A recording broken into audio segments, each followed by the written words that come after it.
Hello students. Now in a second video I start growth and development in a plants. अब आपकी plants की जो development होती है और उसकी ग्रोथ होती है उसके बारे में हम डिटेल में रीड करेंगे. Growth and development of a plant depend on a different kinds of a soil, climate और अ सीजन. अब किन किन कारणों से आपकी प्लांट्स की ग्रोथ या डेवलपमेंट होती है? सॉइल के ऊपर डिपेंड करती है, क्लाइमेट के ऊपर डिपेंड करती है और सीजन के ऊपर, मौसम के ऊपर डिपेंड करती है. फर्स्ट हम डिटेल में करते हैं soil. Soil is a one of the important factor for a growing plant. Soil जो है एक इम्पोर्टेंट फैक्टर है जो कि आपकी किस चीज़ में, अगर सॉइल ही नहीं होगी तो क्या होगा? प्लांट ग्रो हो सकता है? नहीं होगा. Some plants grow well in a one kind of a soil but poorly in a another. यानी अब क्या कह रहा है कि कुछ एक प्लांट्स जो हैं आपके ग्रो हो जाते हैं one kind of a soil, एक ही मिट्टी, यानी एक ही मिट्टी में बार बार आपकी वो चीज़ चलती रहती है, ग्रो होती रहती है, मगर कई बार नहीं होता है ऐसा. Different plants require different kinds of a soil. अब अलग अलग प्लांट्स के लिए, यानी अलग अलग टाइप के आपको डिफरेंट प्लांट्स मिलेंगे. अब उनके लिए अलग अलग आपको सॉइल की भी ज़रूरत होती है. For example, rice, jute need soil that can hold enough water. अब देखो, राइस और जूट की जब आप खेती करते हो तो उसके लिए आपको क्या चाहिए? इनफ वाटर, यानी उसके अंदर होल्ड, पानी रहना चाहिए उस खेती के अंदर.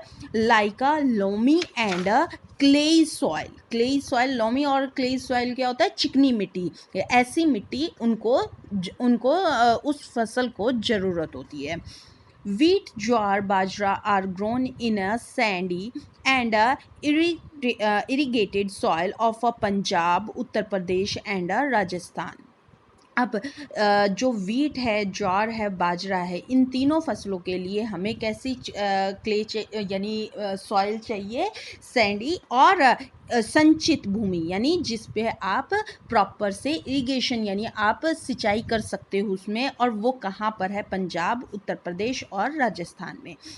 Cotton plants grow best in the black soil. सबसे अच्छी खेती यानी ब्लैक सॉइल पर कौन सी खेती होती है बेटा? प्लांट्स ग्रो करते हैं कॉटन प्लांट्स. ठीक है.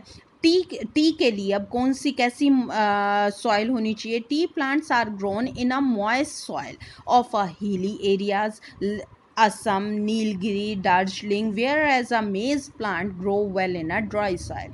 अब जो टी प्लांट है, यानी चाय के जो आपकी खेती है, उसकी मिट्टी कैसी होती है? मॉइस्ट, नमी वाली. और कहाँ पर मिलती है वो? असम, नीलगिरी और दार्जिलिंग में. मगर आपकी मेज जो है वो खेती, उसके लिए मिट्टी कैसी होनी चाहिए? ड्राई होनी चाहिए. Coconut tree grow only in a coastal area of a salty soil. अब कोकोनट के लिए आपको कैसी सॉइल चाहिए? Salty soil.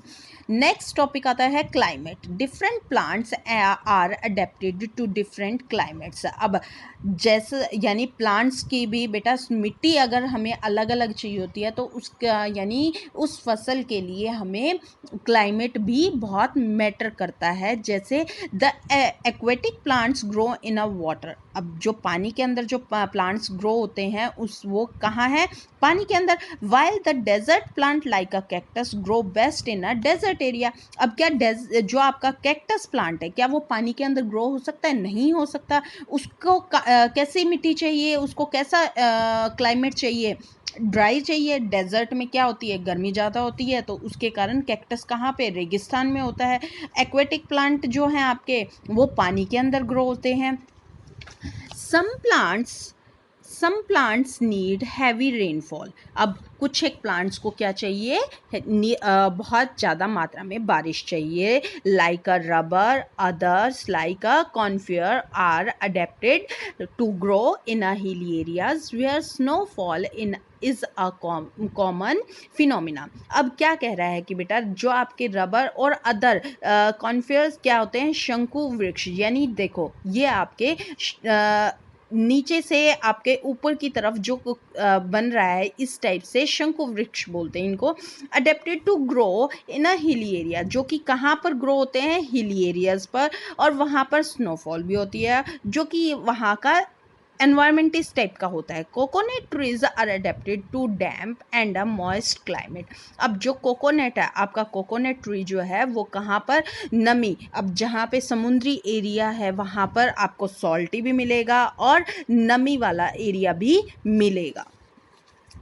सीज़न, नेक्स्ट आता है सीज़न। सीज़न भी मौसम जो आपका बारिश का है, कैसा है, वो चीज़ गर्मी का है, तो वो उसके ऊपर भी डिपेंड करता है। Season also affect the growth of a plant. अब सीज़न भी हमारी ग्रोथ, प्लांट की ग्रोथ के लिए बहुत महत्वपूर्ण है। कैसे? Crops that grow in a winter are called rabi crops. अब आपको ये पता है, आपने इन प्रीवियस क्लासेस आपने रीड करा होगा रबी क्रॉप्स और खरीफ क्रॉप्स। रबी क्रॉप्स जो होती हैं वो आपकी नवंबर टू अप्रैल में होती हैं, और खरीफ क्रॉप जो होती है वो जून टू अक्टूबर होती है। इस वाली क्रॉप के अंदर, रबी क्रॉप के अंदर आपको मानसून की ज़रूरत नहीं पड़ती, और आपकी जो खरीफ क्रॉप होती है उसके अंदर हमें बारिश की सबसे ज़्यादा ज़रूरत होती है। अब देखिए, crops that grown in a winter, यानी ठंड के टाइम पे जो होती है उसे हम क्या बोलते हैं, रबी क्रॉप। जैसे wheat, gram are the example of a rabi crops. Crops that grown in a summer, अब गर्मी ज़्यादा होगी तो क्या होगा, हमें पानी की ज़्यादा ज़रूरत पड़ेगी, मानसून की ज़रूरत पड़ेगी, और वो कब हो रही है, जून टू अक्टूबर में। Rice, jowar, bajra are the example of kharif crops. Now